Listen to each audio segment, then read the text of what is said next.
Finally made it. Oh my God. I can't even tell you what I just went through. Okay. Voting folks, so give me a second. Hey, Tony, thanks for your patience.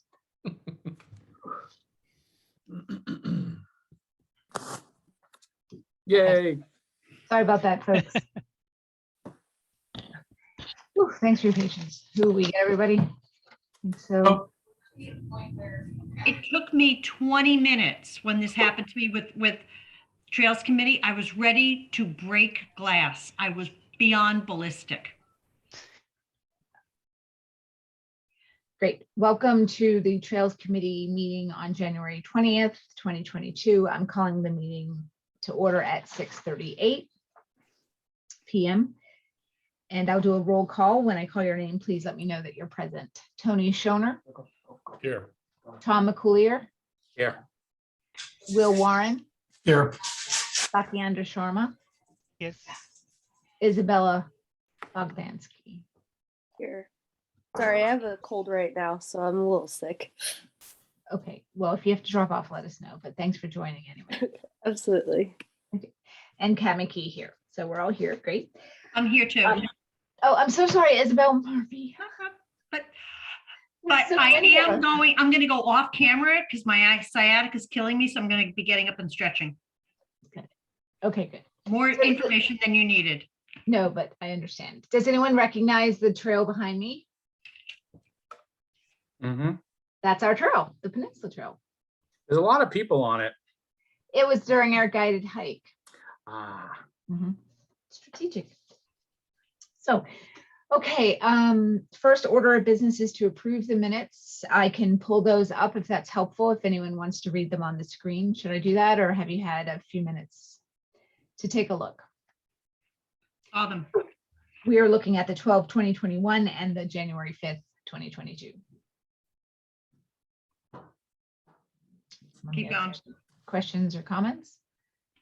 And if not, can we have a motion to, I make a motion to approve the minutes from Monday, December 20th, 2021. I'll second it. do you want to do both? Did you just say both? I didn't, but I can. Great. I propose that we accept the minutes from Monday, December 20th and January, hold on, I gotta look at that one again. 5th. Thank you. And Wednesday, January 5th. Great. I'll still second it. Okay, Thank I'll you, do a roll call. When I call your name, let me know that you agree. Tony Schoner, Aye. Tom McCoolier, Aye.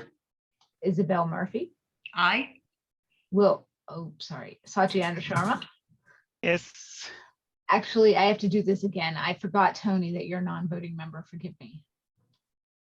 Okay, so I'm going to do that again. Well, actually, I'll just not do that again, and I'm just going to continue and just know that the Tony does not count for the record. Sorry about that, Tony. So Satyendra Sharma, Yes. Isabella Bogdansky, Yes. and Kat McKee. Great, thank you, and sorry for that confusion.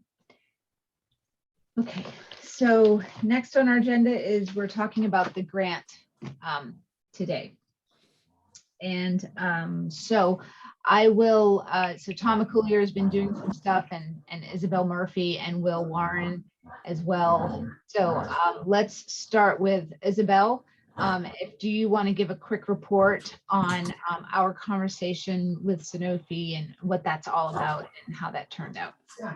Oh, sure. So real quick, we got in touch with Chris Healy from Sanofi, who is responsible for their cultural development programs, basically a lot of the social stuff. And he is taking it forward, thinks it's a great idea in terms of not only giving us opportunity to utilize the parking spaces, but also having Sanofi be in support and send letters of support for the trail. Kat, what Yep. else? That's it. Yeah, I think that's it. I think we just had a wonderful conversation with him. He was very open to the idea. I think Sanofi's really excited about having a trail open up near them that they can promote with their employees. It's a great retention and recruiting tool for companies to be near trails. So hopefully that will work out, that they can provide a letter of support. We did approach them in a two-phased option. So if it's so phase one is, can you just provide a letter of support because you're a trail abutter as a local business? So that would represent that stakeholder group. And he's running that up the flagpole. And phase two is, can we include some parking? And it would be restricted to the spots that are just adjacent to Route 30.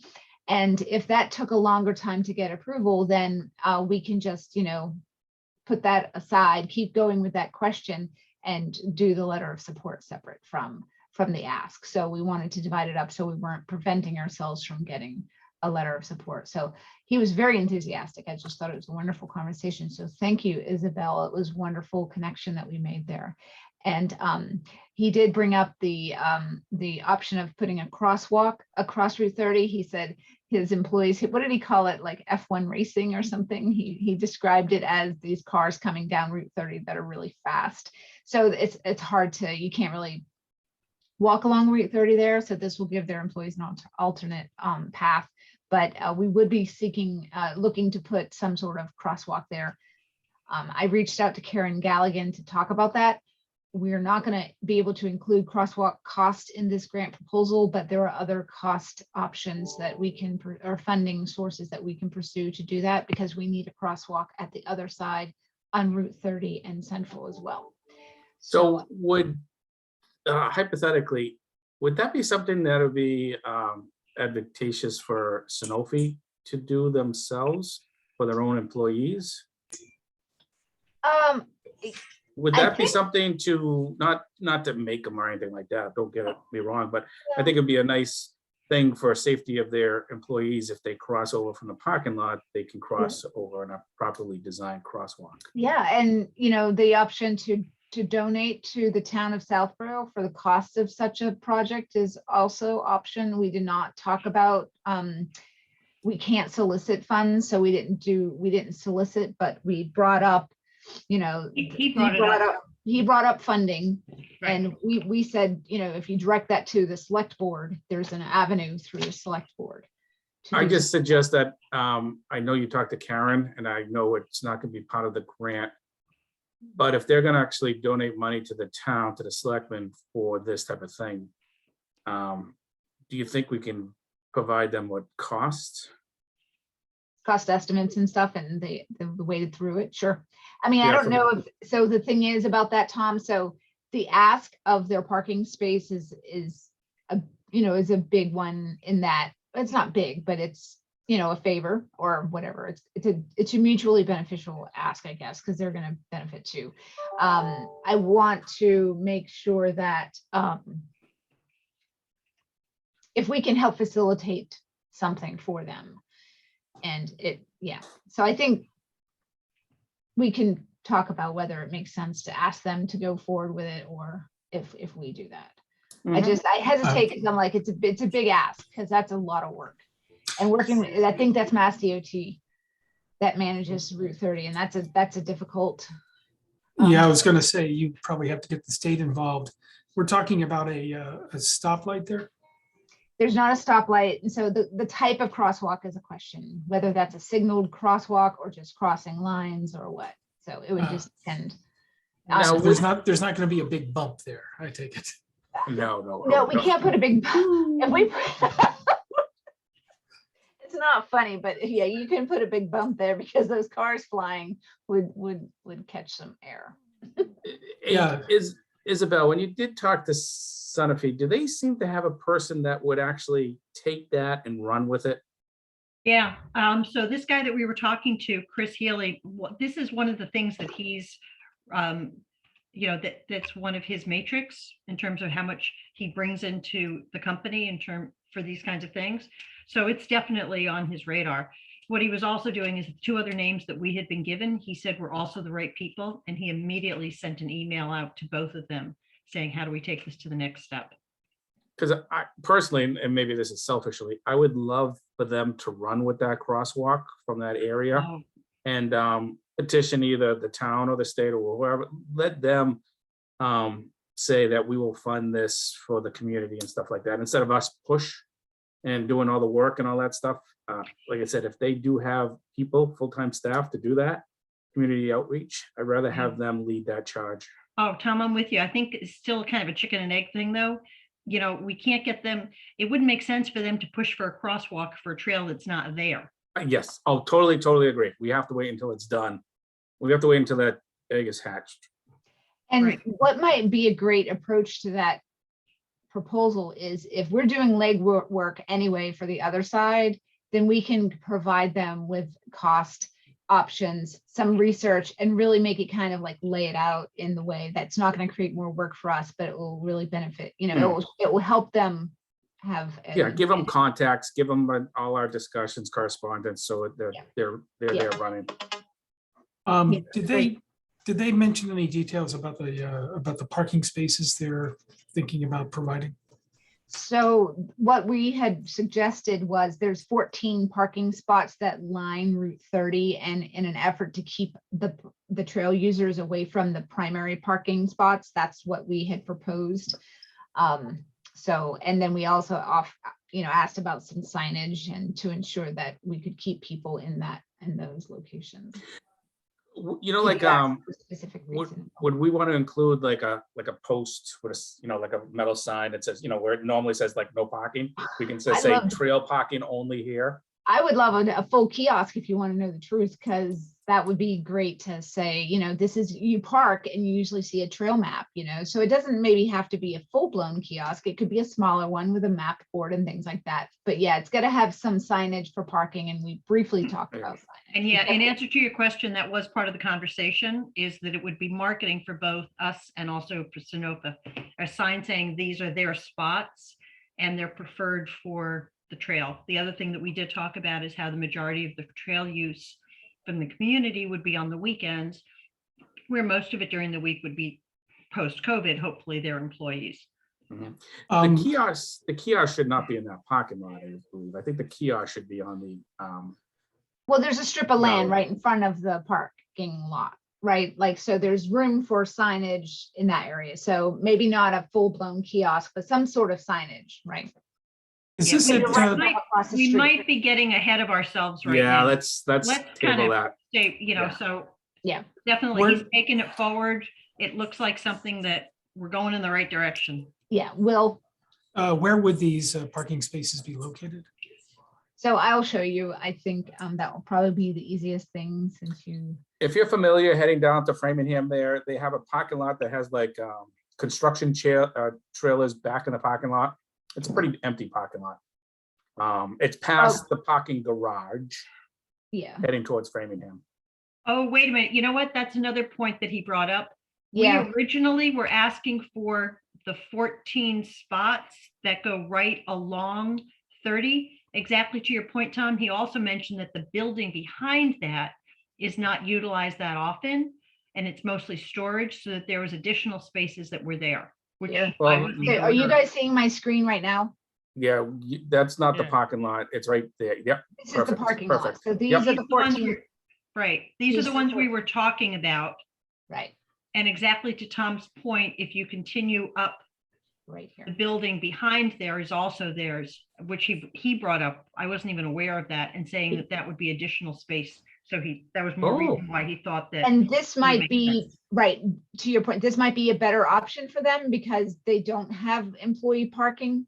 But he did mention, and I drove by there the other day, that's full of, he said there's lots of stuff going on over there. So there's big tractors and things like that. So, because another question was liability. Who's liable if something happens. So I've reached out to Mark Purple and asked for legal counsel's review or his ask of our insurance company.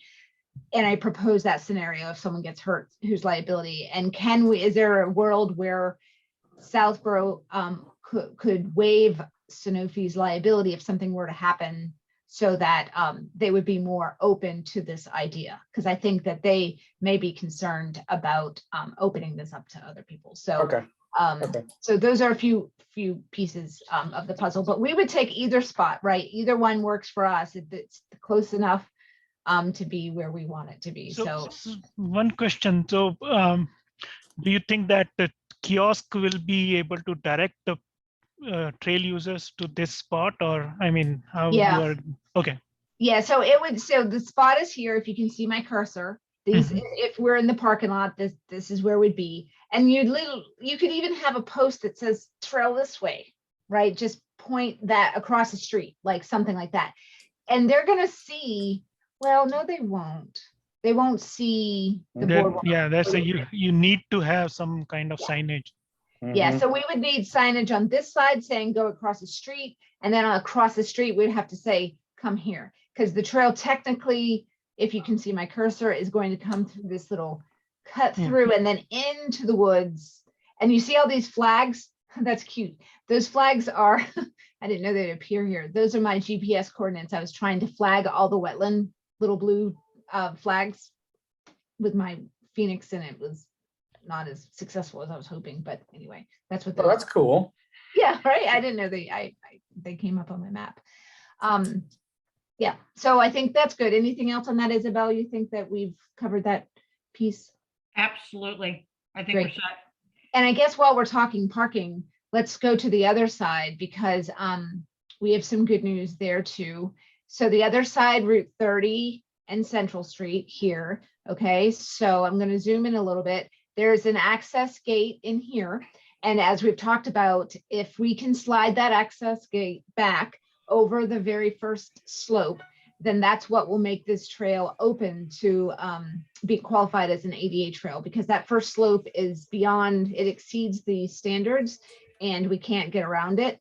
And so if we can move the post, the trail, the gate back, we can put a parking spot in an accessible parking spot and some other parking spots for trail users. So that will be, and we've reconfirmed with DCR that they're open to that idea. So that's been asked multiple times and answered. Yes, So this would be the accessible end of the trail, correct. right? And could you just sort of show us how, where the trail would go from here? You said it was paved.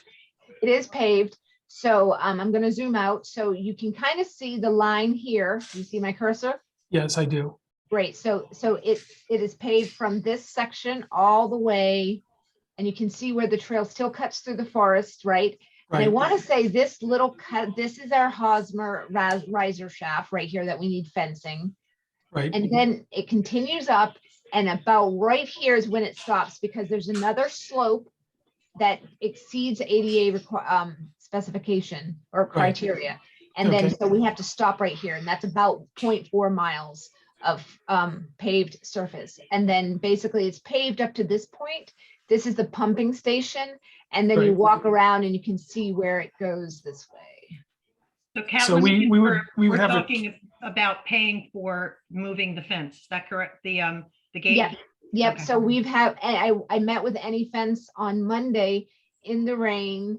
He's such a trooper to requote the fence and then to discuss the gate movement. So he today sent the quotes for the fence, and we're still waiting for the quotes for the gate. And we did reduce the footprint of the gate, removing the double doors for parking because that was unnecessary, and MWRA and DCR agreed to that. So now the fence is smaller and tighter to the actual riser shaft itself. And so that will reduce the cost of it, but the prices have gone up. So it might be it might zero itself out. Will, did you have another question? there'll be a kiosk down where the parking area is. Yes, we would put a kiosk here was our recommendation. And then on this side, where am I? Somewhere over here, but this side is going to be tricky because this is MWRA's property over here. They were very specific that there is no parking on this side. That is not a no. Maybe later in life we'll say yes. That was an absolute no, because they use Stony Brook. Trucks come in and out all of the time. This is their facility here. They do not want people parking or having any issues with that. And you may notice this is where the house used to be, that residence house and the barn. And so now there's a fence there.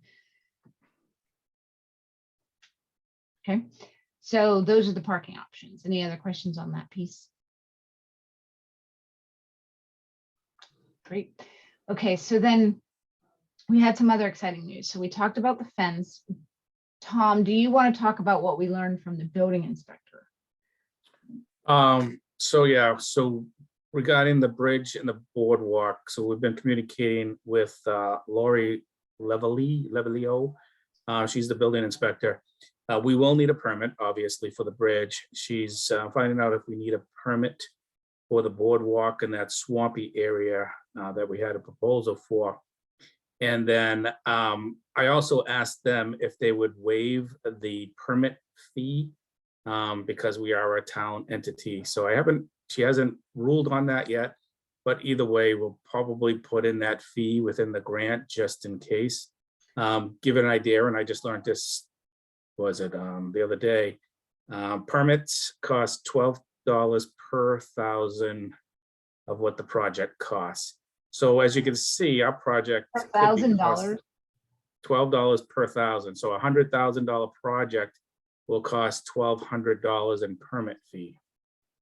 So it's not small potatoes. Right.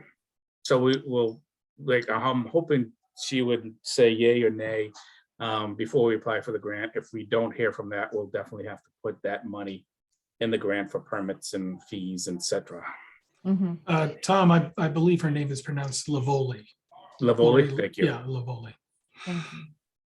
Thanks for looking that up. That's going to be really helpful for us. And the permit fee, for the people that never pull the permit, it takes a few weeks to actually get the permit. The permit is good for 6 months. Construction has to start within that 6 months. If it doesn't, you can always ask for an extension, as long as you ask for the extension prior to it expiring. Okay, that's really So good. they're pretty flexible on that aspect. Okay, awesome. So that's great news, or not great news, but it's good to have that information. So Will, do you think this is a good time to talk a little bit about the ADA part of this and anything that you might have discovered with all of your research and some of our conversation that we had? Well, I've been looking at the various documents, and it sounds like from the proposal guidelines, they're a little bit confusing, but I think the ultimate message is more accessibility is more good, and we are providing more accessibility, and taking that into account. So, I think that we're basically covered now. We're covered for this particular phase. I guess, as you were saying, there might be some other things that could be done to enhance this portion of the trail. From what it sounds like, though, when you're discussing that there are grades and such that are too steep for accessibility requirements, I don't think we would ever be able to address that. Do you? No, and I talked to the ADA consultant about some solutions, because I understand from reading some of the USDA guidelines and such that on occasion you can put rest stops if you're exceeding the slope in some way, or do some sort of build out, but there wasn't enough space, and it's not ideal in this scenario. And the slope gets much worse on this side. It's a long slope, so that would just be an impossible thing to address. Other things that could be added, but this certainly could be in the future, would be benches or some, a bench maybe at one point. And then, as you were saying, there might be additional things for people to explain, or recordings or whatever, or QR codes, whatever would be, best that could help people with this particular portion of the trail. Yeah, so thank you for bringing, can I jump in real quick? I have a question before that. Can I? Of course. So Will, in your research, is there any provision for the wheelchair accessibility Well, my understanding is, from how it's been described, is if the gate is moved for the beginning at this particular portion of the trail, that the first 0.4 miles would be wheelchair accessible. That's That's correct? Okay. Yep. So yes, when we're saying accessible, we're talking about wheelchair accessibility. And that's, one of the points of moving the gate so that people can essentially drive over that first hump. Yeah. And then there would be some accessible parking there. Yeah, and I want to give credit to Tom McCoolier for coming up with that idea, because we were racking our brains and we were on a guided hike. I think it was a guided hike or a site visit, one of the two. And I was like, what are we going to do? This seems too good to be true. And he's like, just move the gate. It was like, duh. So thank you so much for just stating something so obvious that kind of really solved the problem here. But to Will's point, this is phase one and we can get this done. But if we think about this trail, I was looking through some grant proposals not proposals, but the past grant applications that had been submitted to Mass Trails. And something popped up that struck my curiosity about making a trail accessible, not just to those with mobility issues, but those with all sorts of disabilities, visually impaired, hearing impaired, other sensory disabilities and things like that. And is there a way that we can incorporate other,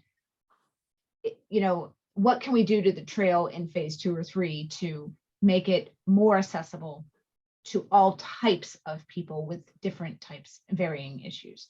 So it's something that we can look into. We're not going to get deep into the details here, but if we know about those things and can kind of reference them in some way that makes sense, that we're not overinflating what we can accomplish, but that we're alluding to that we're trying to accomplish something bigger, that is actually an option for us. So this could be, Hey, Kat, I think we should reach out to somebody from Chestnut Hill Farms, because one of the things that they do is they have varied trails and walks for people with all different levels of disabilities. Yep.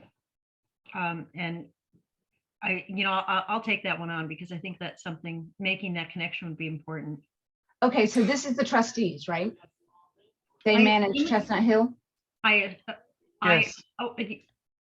I assume it is yes, I'm They are assuming. just- Yes, Trustees, it yes. is. It is the trustees. Because we worked with them with an Eagle Scout. So Sati, something you said last time is like, how do we get trustees to do a letter of support? And we really didn't have a great opportunity, but look what just popped up. So let me ask you this, Isabel. This would be the fastest turnaround, connection. And we have someone that we worked with, Francis, I can get you his name. Someone that we worked with for an Eagle Scout project that you could start with. I could send it tonight. And I could share a project scope so that they could actually see what we're doing. But it may be a long shot that we get anyone that can help us, do something, draft something, or have a conversation. But would you be open? Do you have the bandwidth and the to kind of make that connection and see if we can pull something out of a rabbit out of a hat in a week? Well, we talk about bandwidth. I can certainly make a couple of calls. I can't guarantee where we go from there.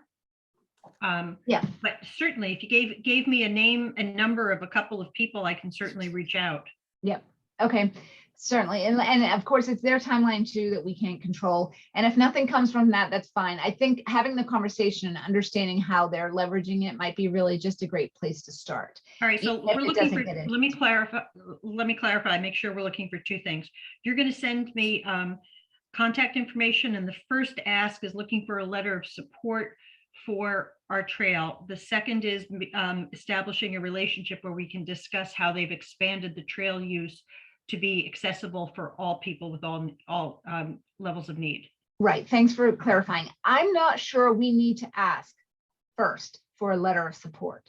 And this is why we have 20 letters of support. Oh, okay. So we don't need a ton more. That's a lot, but we don't need a letter necessarily unless so I think the ask could be simpler, is like, we'd like to connect with you to understand how you're developing trails to meet the needs of people with all disabilities, not just mobility issues, right? Okay, and how would that information directly impact our grant? Why would we need that within the week? Right. So what the timeline and the hurry up is like, if there is if we learn that they have, that they've done this wonderful thing, that we can leverage some of that there may be something we could learn from that experience, Okay. that conversation, that we could work into the grant. So work into the grant, meaning we Got can it. say in the grant that we're going to work toward to make this part one, and what this grant will pay for is making it accessible in this way. However, we have bigger plans for this section of trail. We don't have to go into it in great depth, but for example, we'll find 1 to 5 sentences that will describe a future plan, right? This is how we envision an end result would look like this. So right? you're And talking about we just need to phase fill in the 2. gap. Yeah, you're talking about phase 2 planning Yeah. of the trail. Okay, Okay. But setting it up in this grant. all right. So in my mind, I think one of the first things that should be in the grant is that is our objective. Yep. And then all we're looking for is additional information, verbiage that might talk about how we would approach it. Yep. But And so we want to is- learn from the trustees if possible. Right. So is that in the present grant application, is that verbiage in there? Not yet. Right. So that's what I'm saying, is like, we don't want to take the focus off on what we're doing, and they don't want to see a lot of miscellaneous information, but we're trying to paint a bigger picture of what we're trying to accomplish with this trail. And this grant is going to help us do phase 1. Okay. And what we have plans are phase 2 is, we'd like to go bigger and do this, this, and that. But we're not going to say, like, it's not going to be paragraphs of text. It's just going to be a few sentences. So we just need to understand what that means. And Okay. maybe if we can't reach out to the trustees, we still have this opportunity, right? But if we make a good connection with the trustees and say we have a great conversation, they get excited about this. Hey, you want to support us? And we can say we're going to partner with you or work with you and, kind of learn from your best practices. And you want to write a letter of support? I'll give you some examples. So I would like to propose that we as a group right now discuss and vote on putting one line in there that talks about how that is one of our goals for this trail. Mhm. What do you think? Do we Yep. need a vote? I mean, I totally support it. I'm just curious if we need I don't think we need a vote for that. I don't think we need that- one, yeah. Are we all No. in agreement that we should put one line in the grant proposal? Yes, Yes. yes, I think we're in Yes. agreement to signify, yes. Pat, you get to write one more line into that grant proposal. Along with- She's excited Yes. about that. All right, and I'll start, you send me the information, I'll start following up. Awesome. And Will, you had some other really great ideas, because when we talked, you had some thoughts around this. Well, actually, I don't want this to take all of the meeting. I know we've got a lot of PDFs maybe to go through, but I did have one other ask if they're going to talk to the trustees, and that is, does the trail have to be paved to be considered to No. some extent accessible? No. That'd be my first question. And second question would be, do they have examples of trails we could look at that they believe are very accessible? That'd be great. We can do that later. That's certainly not on the critical path. And the last question, which we can discuss in another meeting, is that, we're talking about future phases. I don't know what it's going to look like from the standpoint of, the geography at the other end of this trail. But is it possible that the other end of this trail, though not paved, could also be flat enough or wide enough so that it was also considered accessible to some degree? I would have to say no, just a simple, Right. Oh, okay. No. So it's a rather rolling land there. yes. It is, and we Okay. have the issue of MWA not wanting us to use this roadway in any way. We're just going to cross it in one little location. So, It So I will, realistically, to go, if you want to move your map a little bit to bottom, yeah, the other way. I walked this several times. So where it is right there, what she's showing, you can see the pumping house, that little white dot there. And then Right. it kind of like slopes downhill a little bit to the water. You could possibly go a little bit further than that 0.4. But it's not really, once you get past there, you're going downhill. And I think if it would be a very hard wheelchair if someone had to manually do it with arm power. If Oh, you had actually, all I was terrain- asking about the other end of the trail next to Yeah, Sanofi. that is a definite no. There's a Oh, lot okay. of That's too up and slow. down. And Okay, So- that's fine. So real quick, Will, you don't have to have a paved surface to be an accessible trail. It just has to be hard packed. And there's like what is it? Stone dust, and Mhm. eventually you walk on it enough, it's really flat surface, so it doesn't have to be paved. You can go to Mass Audubon's site and check out some of their properties. They are accessible. They've done a lot of accessibility trails that are accessible. So that's one resource to answer that question. And then the other thing just to note is the footbridge and the boardwalk are going to be, they're going to qualify as ADA.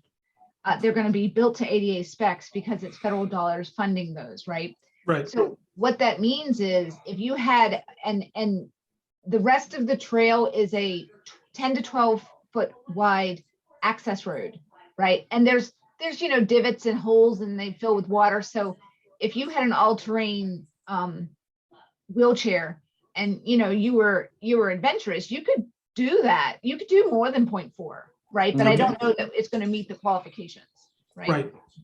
Does Okay. that make sense, Tom? Mhm. Perfect. I was just thinking that, at the Sanofi end, we're going to have such excellent parking and also a crosswalk. But if the terrain is not amenable to it, that's just the way it is.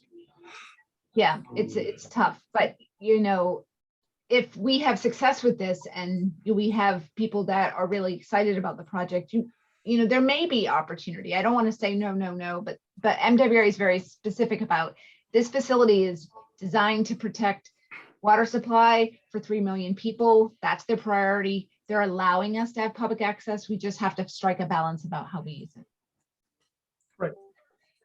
To your, just to answer your question, Kat, there are other things that can be done to help the blind in terms of navigation, and also you can certainly, have things like the QR codes that I was mentioning that would link you to more information about the trail or about the kind of wildlife that might be along the trail, et cetera. Or, in this case, about the reservoir, obviously the reservoir is a point of interest that people might want to know more about. And braille signage, maybe. Oh, yes, absolutely. I think that would be included in the kiosk, would it not? Yes. I mean, I don't have it quoted necessarily, but we could reach out to the sign company and ask them how it might change so that we can incorporate cost to allow for that. Yeah. I would hope. I've got a business contact that specializes in accessibility and advocacy for those who are visually impaired. So he can definitely give us some direction in that area. Great. That would be great. I would hope that it wouldn't be terribly expensive. Yeah. Yeah. The other thing we should consider is multiple languages, a couple languages, not just in English, that our signs are representative of others that may use our trail. Mhm. We did that with our recycling receptacles. So, Okay. Sadi, I think you're the one who kicked off this whole issue here with your question. Was your question answered? Yeah, I mean, yeah, that was answered. Thank Good. you. Thank you, Will. okay. Wonderful. So, so moving on, if there's nothing more on that, thank you so much for talking about that. I think this is really important, and we did reference the accessibility in some of our materials when we were sharing it with folks that we were asking to write letters. So the next screen I'm going to share is our tracking of our letters of support. So I was really excited to, so can you see my screen in Excel? Mhm. Yes. Okay. So we reached out to 20 organizations and 20 organizations said yes. So we have confirmation from all of those orgs that they will provide letters of support, which is wonderful. Really excited to have made that progress. And we included Jamie Eldridge, our senator, and Carolyn Dykema, our current representative, even though it's going to change. And they agreed to do it, and they're going to write a joint letter. So you can see on my screen who we reached out to: the Select Board, Rec Commission, Historical Commission. Now, Trailblazers, they said they would write it in December. I haven't heard back from them, but I just think that's just a timing issue. So Conservation Commission, we've talked about that. For Southborough was yes. And then we just met with, I presented just briefly at the Framingham Conservation Commission last night, and that was a very favorable experience. They unanimous voted to move forward with a letter of support pending any required notice of intent and applications. There was one person abstained, but other than that, it was a very supported project and everyone was pretty excited about it. Catherine, with regard to the Trailblazers, to whom did you reach out? Marianne Anderson. Marianne Anderson? Okay. Yes. Yeah. Another person, I'll reach out to him, but another person might be Carl Guire. Yes. He's very active in terms of, arranging hikes and such. And, and he's also very active in terms of supporting things like this. Yeah, I'm trying to remember. I don't think he was at the December 1st meeting, but yeah, I've definitely connected with Carl and asked him to do some promotion for us in the past with the Trailblazers when we needed to get word out. Right. And then Will, you're helping with the Southborough Public Accessibility Committee. EDC, we've reached out to. We met with them in July. They said that they would help. So that hopefully that will come through. I've confirmed I'm meeting with Freddie, the Open Space Preservation Commission, tomorrow to talk about the mitigation strategies, to talk about the plant list, and to try to come up with an estimate on what we will be offering or suggesting in our plant, in our grant. What plants we're going to offer in our grant, propose in our grant to offset the disturbance when we build the boardwalk. So that's one of the things both the Conservation Commissions appreciate seeing, and when you're disturbing the wetlands, what can you do to help protect wildlife and the environment? So that that's going to be tomorrow. MWA DCR both agreed. MAPC, that's a big one. He said he will definitely write a letter, and he's all for trying to solve. He's been trying to solve the bridge on Route 30 crossing for a long time. And then we don't need Framingham Parks and Rec because we have Conservation Commission. And then all of the boroughs community, Northborough, Marlborough, Westborough, Sudbury Valley trustees, and the Southborough Open Land Foundation also agreed. Bay Circuit Trail, that's a big one because we're connecting to their trail. So they're going to write one as well. So, and then Sanofi, still waiting to hear back from Chris on that, but it sounded pretty positive. So that's a great package of letters. And I think it's necessary to kind of go overboard a little bit because we are asking for a lot of money. I went back to the other grant applications from the previous years, just the summary they provide. And most of them are smaller dollars, smaller, like, between 20 and 80,000, maybe a few 130, but there was not a ton in the 200 range. So, we want to really ensure that we're showing the community benefits, the connectivity to 3 major trails, closing a critical gap, the accessibility piece, and things like that. Did what percentage is Southborough going to match on this? So our match is 47,000, and but that's just our cash match. The Mass Trails grant will allow you to count in-kind support in the form of volunteer labor. So when we did I did an estimate of number of hours, and there's a state hourly rate for just volunteers. I forget what it is, if it's like $29 an hour. That's unskilled labor. And so you calculate your estimated number of hours, and then that money, those hours can contribute to the in-kind support.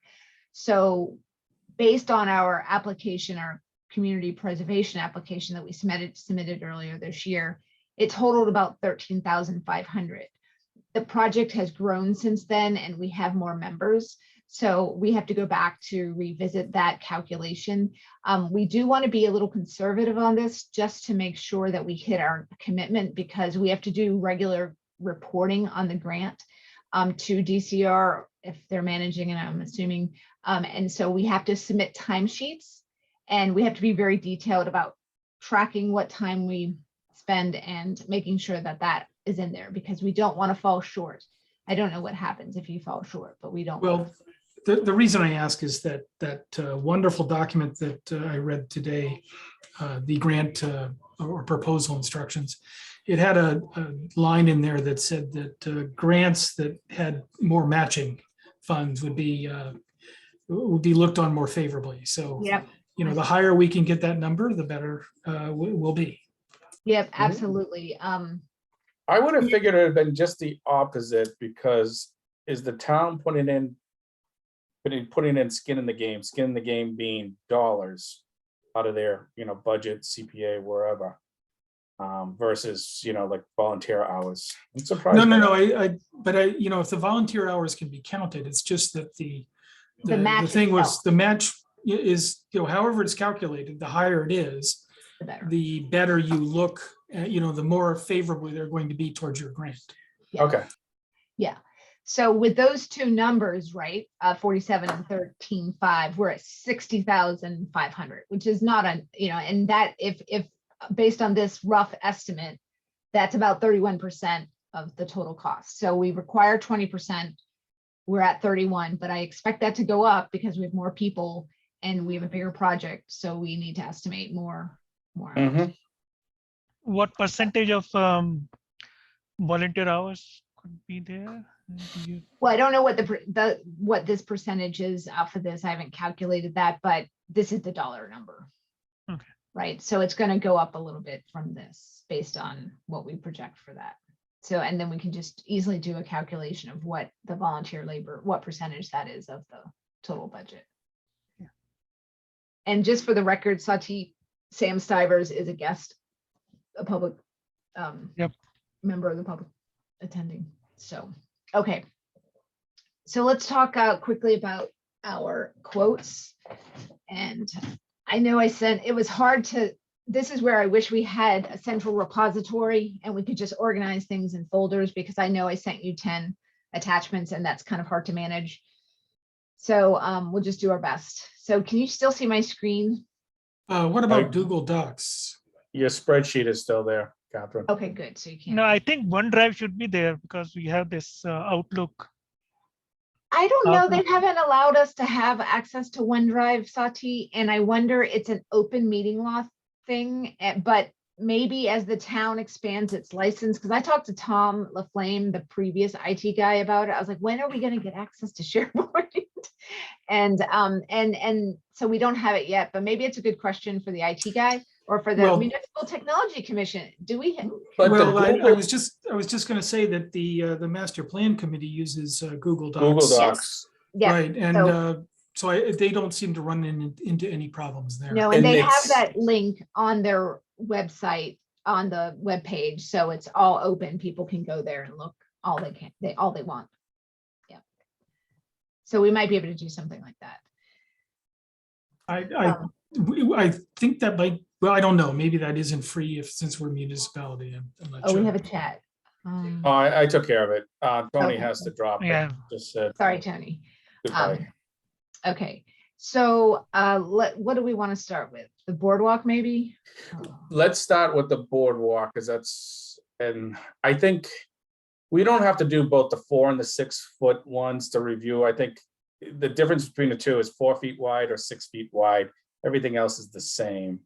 Well, there's one more. Isn't there a 5, or is it just 4 and 6? I only counted the 4 and 6. Okay, because the bridge could be 5, but he said about the bridge, he said well, let's not go there yet. Let's do the. Yeah, let's do this. Let's do this one. Just do the 4 foot boardwalk. And just to note to everybody, it's going to cost more money if we make it 6 foot wide versus 4 foot wide, obviously. And let me ask you, so do we make the boardwalk the same width as the bridge? If the bridge is going to be 6, do we make the boardwalk 6? And if the Yeah, I vote yes. on that. If we're gonna submit, let's submit the 6-foot wide boardwalk. Well, the one thing that Dick mentioned, our consultant, he said, if you have a 6-foot wide, you can fit 2 wheelchairs next to each other. They can go side by side. So I was thinking it may be more money, but is it more forward thinking? Just in case there's opportunities down the line that we're not thinking about, that we go ahead and prepare for something like that. How Plus, long a distance are we plus- talking here? 65 feet. So it's not a huge amount. Right? And we can look at the difference. So let's see.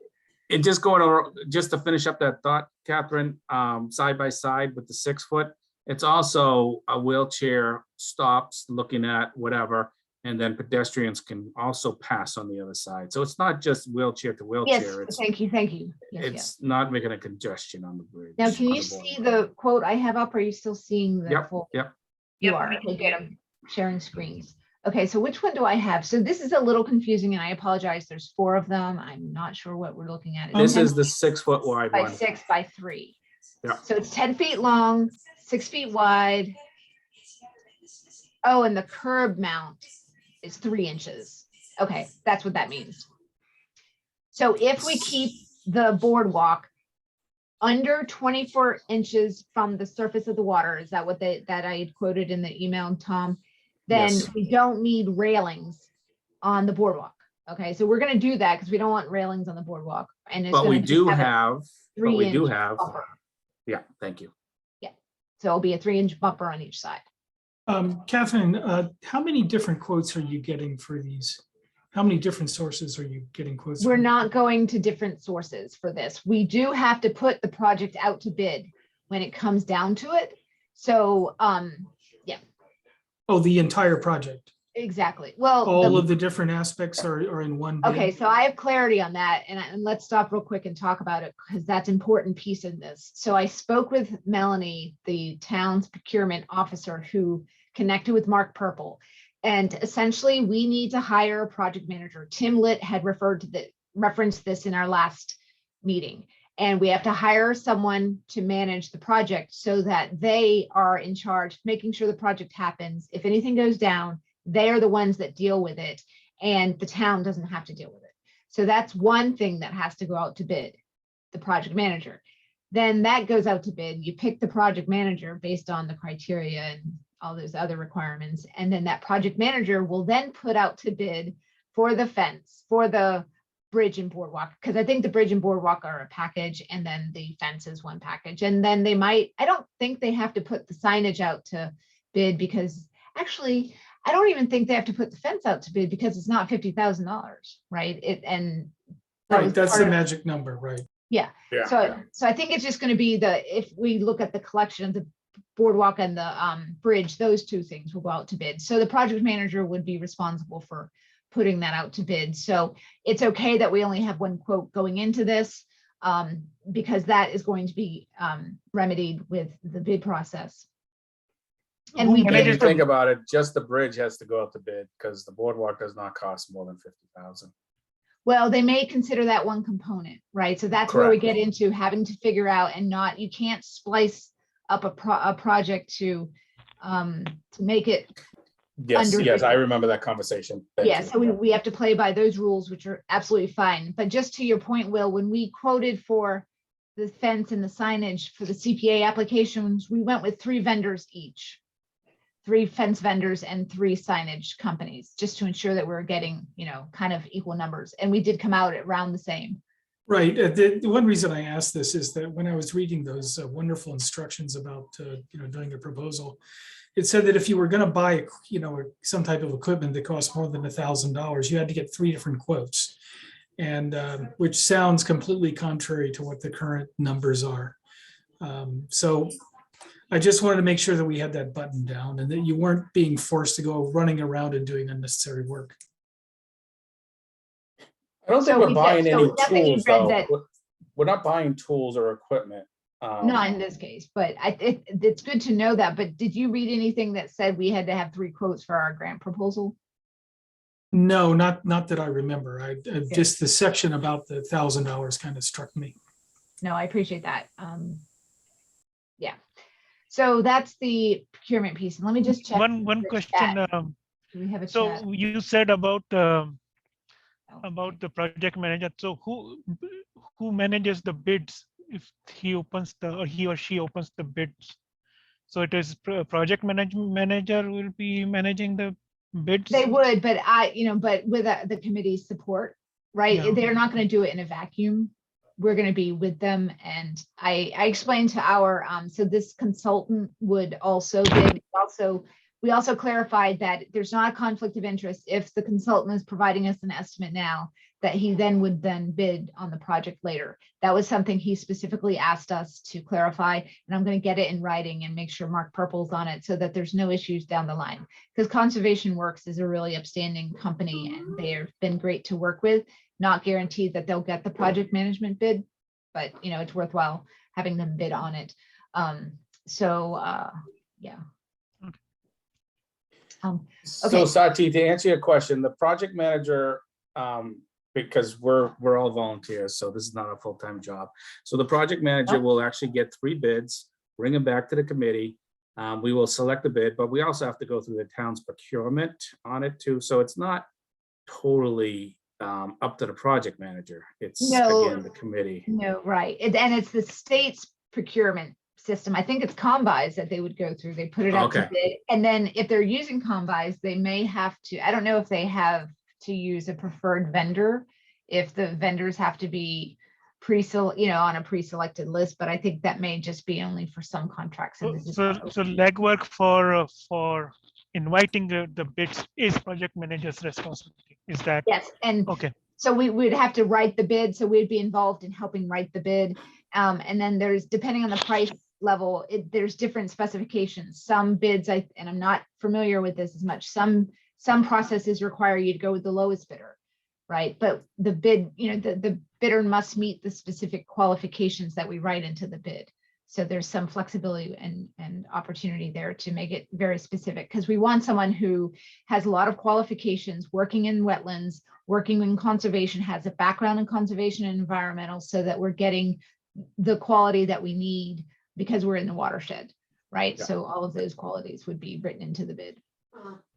And only, bidders who qualify would be able to put it. Correct. Does that help answer all that? Yes. Okay. Hey, so Catherine, the quote that you have, this is the wetland between the marsh and the bridge, right? It's only 10 feet long. Remember the rock? I call it the section by the rock. Because it's only 10 feet long. Well, is this the bog bridge? No, this says fiberglass boardwalk. Okay, remember there's a Yeah. section that he's going to include by, I call it by the rock. Remember Yeah, in the between bog the two? bridges, the bog bridges. Okay, is that okay? Yeah, I think those can be made of wood, logs, and not fiberglass. I don't know that we were thinking about fiberglass for those Okay. guys. Yeah, Because this only says 10 feet long. it's 7 10-foot long ones. Oh, I can't, I guess. Yeah. Oh, Oh, I you do. see. And I, It's- yeah. So if you I blow it up just a tad. yeah. Let me just see. Plus over there. Yep. Sorry, where is the plus? You see it? Magnifying Where? glass right there. I would think it is, but it says fine text. Oh, where is your plus? Is my share thing in the way? I don't know. In the middle. Alright. In the middle, maybe. See it? I don't know where. And I can see where you said it. Never mind. You don't have to. We don't have to waste time. Okay. As Yeah. you can see, my head is really close to the screen. But Yeah. Nope. it's 7 10-foot sections. I see that. Sorry. Are you laughing? Can you No. see it? No, I'm going back. He's laughing at me. Okay. Oops. Now I did something. Oh, I made it very big. I found the Zoom. Okay, good. Okay, so what we're trying to figure out is what size we're going to go with. And I think if we're going to, since we have 4 quotes for the boardwalk, do we want to look at the bridge first then, Tom? Decide on the size of the bridge and then match the boardwalks to the bridge. And I mean, do we want to talk about, so it's either 4, 5, or 6 for the bridge, but he said the 5 feet, that's not a natural size. So you have to cut every board. and it just creates more labor and you Pat? know, not I getting, propose we don't even discuss the 5. thank you. Okay. good. Next. Okay, so I think I'm gonna propose and ask you guys to comment on, I propose 6 feet wide for the bridge to accommodate traffic and for. I would future like to cars. second that. Can we take a vote on it? Yep, I second it. Oh, you already second it. I already Sorry. seconded You third it. it. Isabella, what do you think? I fourth it. Boom, let's go. Okay, so I'll do a roll call vote if we're gonna vote on that, then when I call your name, just say aye or nay. Satyendra Sharma, Hey, Isabel Murphy, Aye. Tom McCoolier, I, Isabella Bogdansky, Aye. and Kat McKee, aye. Great. So we just voted to do 6 feet boardwalk and bridge. Okay, and so let me just understand. So this is 10 feet by 6 by 3. What was the other option? It was 10 by 4. What is this? So 10 by, that's a 4 feet wide one. well, we don't want Take it off. We don't need 4 feet. Yeah, we don't need, and we already taken the vote, so so Is that's it- the is only you- thing. what is the 5 Why by are these 6? 5 feet? What is this?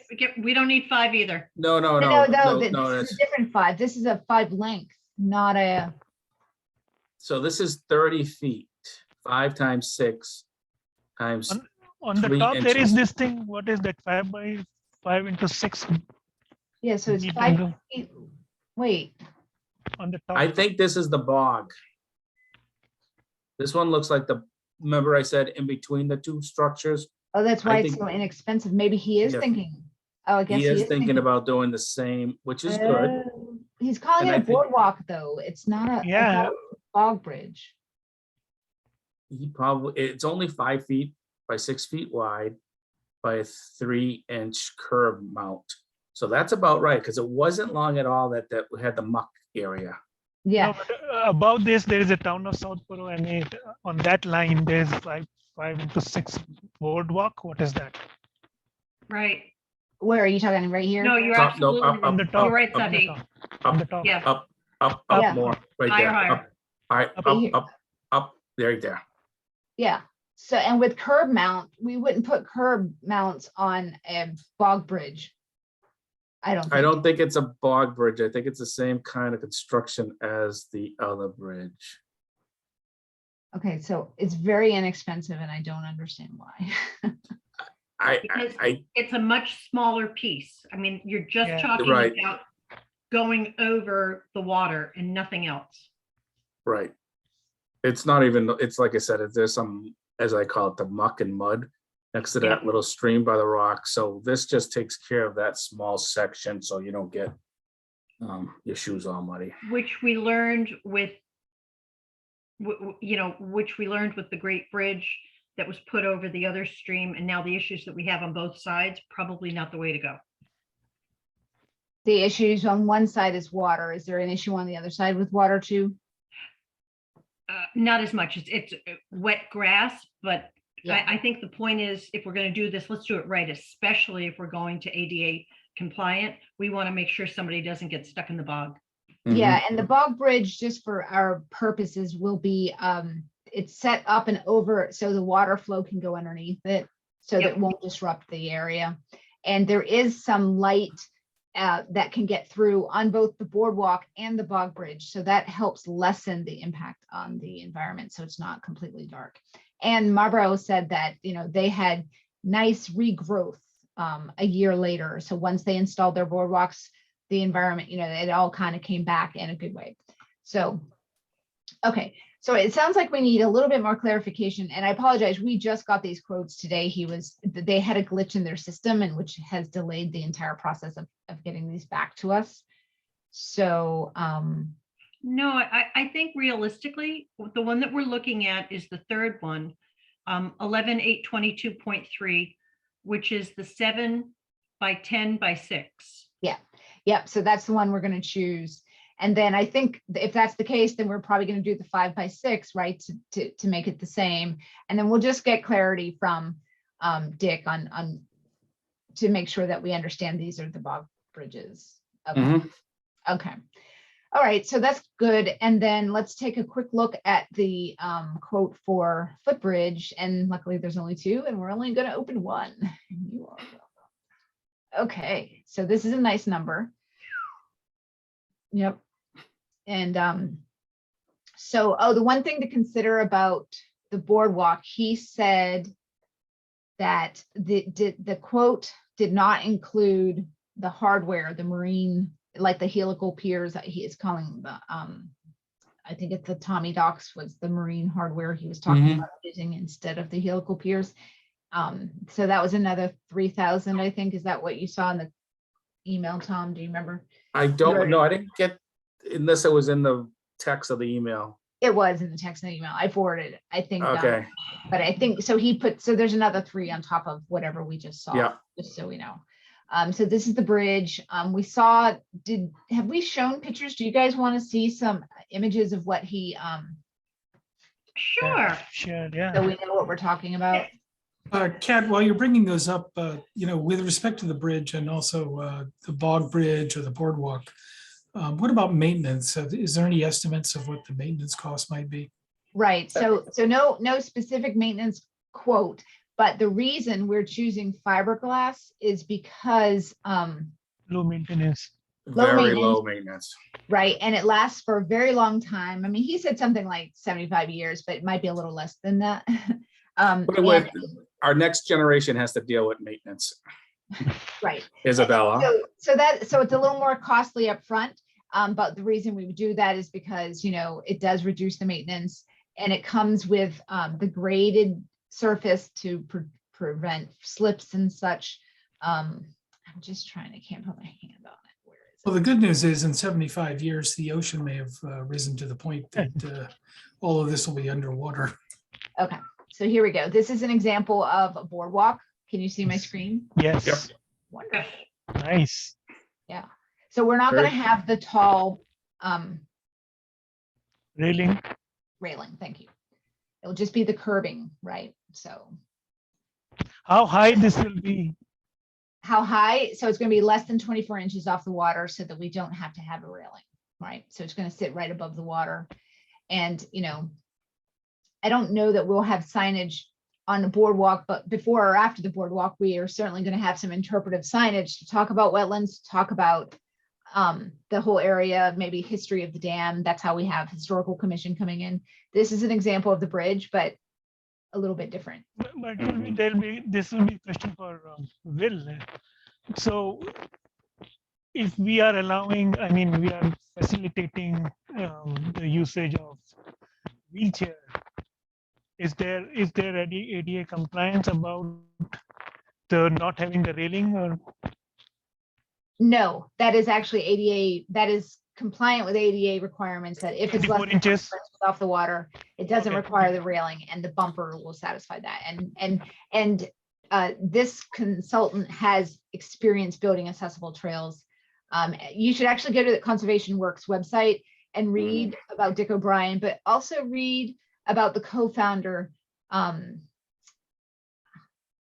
Peter.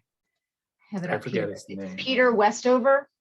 I just have to go there because you have to see this. It's pretty impressive if it opens up. Okay, great. So he co-founded it in 2005, and his history, he's an adjunct professor of ecology at Hampshire College, contractor for the Mass Department of Agricultural Resources, a long-term conservation director for the town of Amherst, serves on the Mass Board of Conservation Law Foundation, the Hitchcock Center for Environment, the Whately Land Preservation, and he has a BS and a master's from Yale School of Forestry and Environmental Studies. So he is, very good background. And then our buddy Dick has a long history of working in conservation, just so we can bring that up. So he was a regional director of the trustees reservations for a long time, director of the Buck Hill Conservation Education Center, extensive experience with conservation land management, broad hands-on knowledge about trail building and such, sustainable as ADA accessible trails, development of land management plans. And so you can see, and he has a master's in forestry as well. Lot of experience here. And so I'm really impressed with the background as in conservation and land management, so that we're, we're picking people that respect the environment, and they're not just building bridges and building trails, they're doing it to work within the land and such. And good for Yeah, them. Dick was a very impressive credentials and stuff. He was quite knowledgeable. So this is the bridge we're going to build over Route 30 Causeway. Just joking, but wouldn't that be nice one day? And lastly, let's see, is this bridge. So that gives us a little idea of what we're thinking about. And by the way, the installation of the bridge will be set back so that you'll have a really nice view of the twin arch stone bridge that was built in the late 1800s, like 1893 or something. Again, something we'd like to highlight in the history. It's just a beautiful bridge, even if it has a lot of asphalt on top of it. And you can never see how beautiful it is until you get down there and look over to it. And this bridge, in the position it will be, gives you that perfect view. So, and instead of attaching something, which was something Mass DOT was not open to attaching it to that bridge, this is a good alternative for that. Okay, so I think, are we good with the quote? We've decided 6 feet. I think we're, any questions or thoughts on this? I think we're set. Okay. Yeah. All right, so the next step, we were very close to finishing now, is pulling together the budget. And these are just estimates. I didn't have all the information. So you see what we're kind of looking at. And I think some of it came in the fencing. We didn't really look. Should we take a peek real quick at the fencing? So this is the requote for the fencing. He provided two, one with prevailing wages and one without. So let's see which one we have here. Forget where. This is one without. So our original quote without, it was 31 and 20, something like that. So we got down to, so this is still about 20 though. Yeah. Anyway, so prices have gone up and whatever. So this is what we're looking at. 19 is without prevailing wages, which is not an option for us.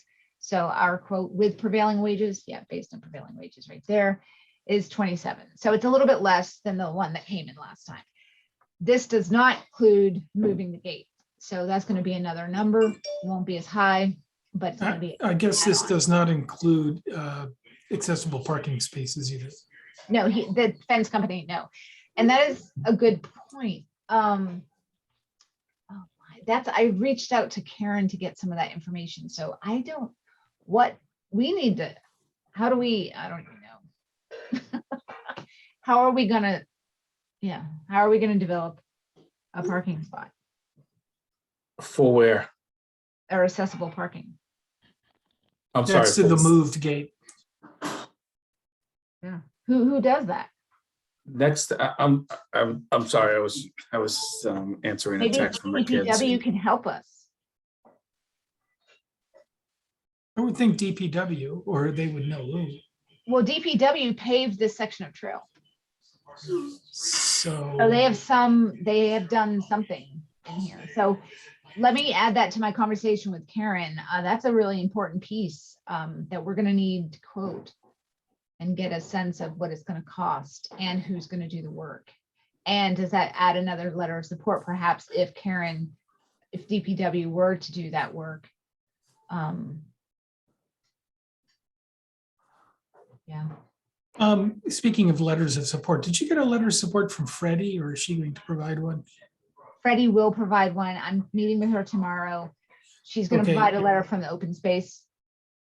But you definitely want to, if there's going to be plants planted, right? You definitely want to speak to her about that, because she's heavy into pollinators and the relationship between plants and insects and native plants, etc. So Yeah, she's pretty excited about that. Yes, she is. I served with her on the stewardship committee. Yeah, Oh. that was a part of discussion on their like 20th meeting, right? Because I was writing the minutes, so Yeah. that she knows. Yeah, I mean we had, Kat had discussions with her. Yeah. Hey, So Kat, thank you. are you gonna add a line item for permit and fees? Yes, I had not done that yet. Sorry. Yeah, and so project management, I did ask Dick to quote what it would cost. I gave him the scope, and so he said he charges $55 an hour, and he estimates 40 to 60 hours with $500 worth of travel. They only travel, they only charge half their travel, so the other half is just they don't charge for it. How long do you think this project will be? Well, so the fencing will only take a couple days. The signage, once it's printed, the installation will take what it takes. You could probably do it in a day or two, maybe. It depends on how many men you have, or not men, people. And then I forget, do you remember what he said? He said, I don't know what he said for timing on the boardwalk and the bridge. Do you, Tom? Say that I know again? that we know this stuff is really light, so it reduces the need for huge. There's no mechanical. need for a lot of huge equipment at all. Right, into right. that. So, that's a good question. Well, he's figuring 40 to 60 hours of project management. I'm gonna say it's probably gonna take 2 to 3 months total. And I think that's long, because once they start doing the boardwalk, it's those sections, 7 of them 10-foot long. And then the bridge will definitely take the longest. Yeah, I think the boardwalk could go in a couple of days, honestly. Yes, With some call it a working week at tops. And then the depending on if bridge they will have- be a big question mark about how that gets worked in. But we'll ask those questions so we know. Yeah, that's a good question to ask Dick, is like, what's your time duration that you're thinking for the boardwalk and the bridge? And like you And, said, the fence is gonna take 2 days tops. And also the bog bridges? Those are easy, Yeah. just swim down, lay them down. Yeah, that part's, it's the same thing. It's gonna be raised a little bit above ground. So they Well, do they have have to- They have to drive in the footings for the bog bridge, right? it's a screw thing. Yeah, so we're gonna use helical. I don't know if the bog bridge actually requires helical piers. They're just like a post. Let me pull it up so we can see what a helical pier looks like. The reason they suggest using these, or what's called what did I call it? A Tommy dock, is because of it has less impact on the environment. Yeah. Yeah, you see how these little, here, this is a good image I think I've used. Do you see this image? It has a screw, so you screw it into the ground. You can use a hand auger, so it doesn't require huge equipment. But does everyone see that okay? Mm-hmm. Yeah, so that's the idea, is these posts. But I mean, these are obviously for another purpose. Yeah, they have one made, designed and stuff for like houses. And then they have, we'll call Yeah. lesser for. Yeah, so here's a good example of what it looks like if this comes up. See how it goes, it's just a pole. And then this would be a great example of the boardwalk with a 3-inch curb.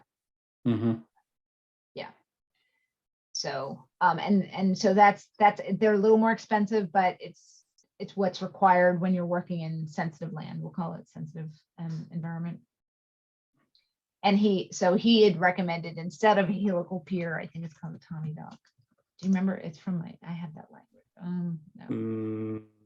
I forgot the name, to tell you the truth. Yeah, I think it's it's the marine hardware.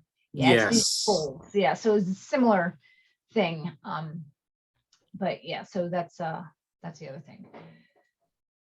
Okay, so I think we've gone through all the quotes. The signage was pretty basic. It's the same. So we had them re-quote the signage from last time. And so this was a company in New York. They also did the Marathon Park in Ashland. I contacted Ashland when we were doing the CPA application and got quotes. And then Isabel found a few other firms and we got quotes from someone in Georgia. The only problem with Fossil is we had a shipping issue. Oh, $1,000 for shipping. So we thought we could go on a road trip to New York and just pick these puppies up because, $1,000 for shipping is a lot. And I don't think the other firms were charging that much, but it's a really good company, solid reputation, recommended by multiple people in the industry that I reached out to. And one of those people did the town forest sign. So he's in the industry and he recommended them too. So it was Where in New York? Deer Park. Deer Park on Long Island. I'm willing to do the drive.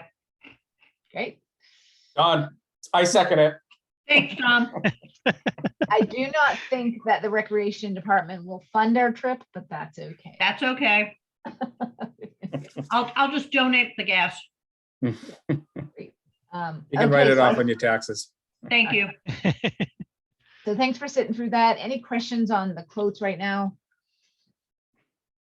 Okay, so we are going to lose Isabel Murphy in 4 minutes.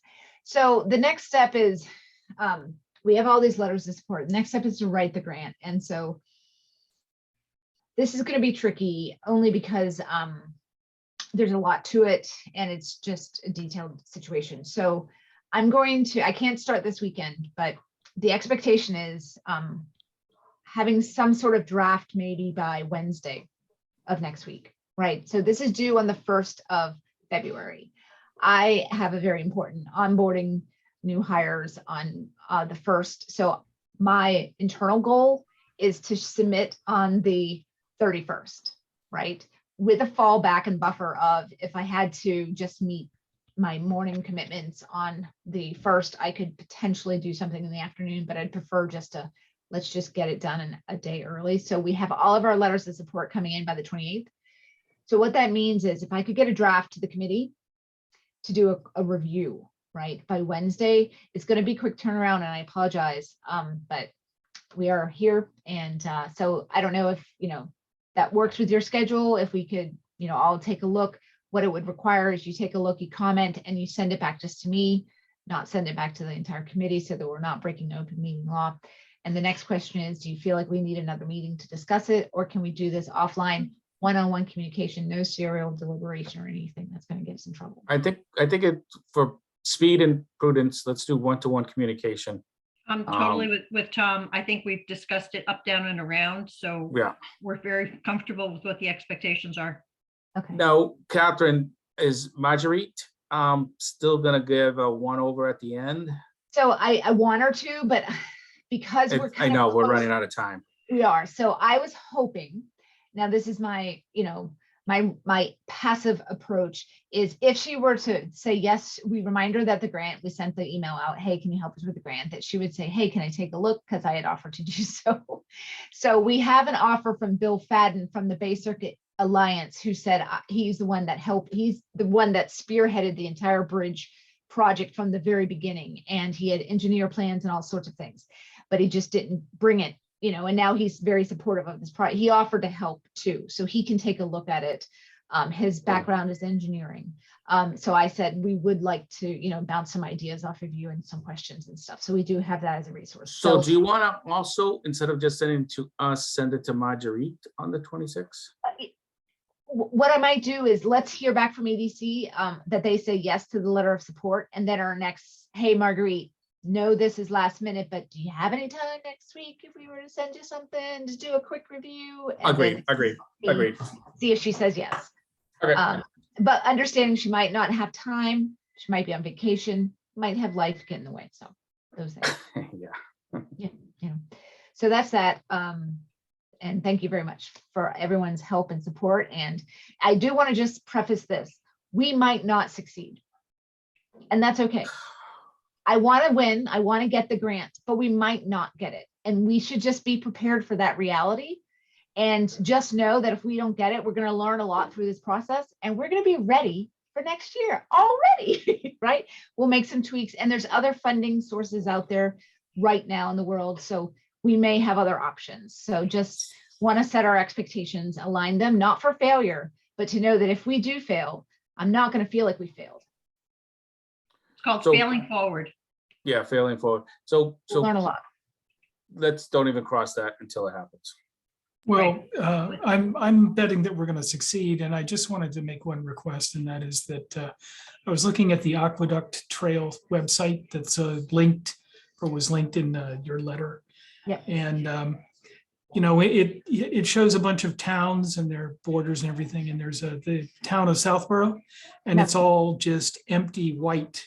Yeah. So we suck. And But we So don't. I just, if we do get Wow, this, thanks, Will. if we do get this, this grant and we get this built, I want to make sure that that gets updated. Well, I think they need to update it anyway, because we put the aqueduct trail, it overlaps our existing trail. They just have never updated those maps since, I think, 2012. So thank you very much, everyone. Do we have a motion to adjourn? I would like to make an emotion to adjourn. Great. I would I'll second. that emotion. Quick roll I call missed vote. it. Isabel Murphy, Go. Satyana Sharma, Yes. Tom McCoolier, Yes. Bella Bogdansky, Yes. Kat McKee. Yes. What about the Adjourned next at meeting? 8:01. Oh, We're yeah, never gonna next meet meeting. again. We've exceeded our number Oh. of meetings for the year. We're off. Okay. Thanks, We can Kat. meet- I think we're gonna try to skip February. Is everyone comfortable with that? Only if you insist. Just take a break in February and then reconvene in early March. So I'll circulate some proposals for early March, and if everyone can just reply, we'll go ahead and get that on the calendar because it is very competitive still. You Great. got it. Great. All Good right. night, everyone. Thank you Bye, very much. everybody. Bye, everyone. Have a good night. Night. too. Get Hope you well. feel better. Thank you.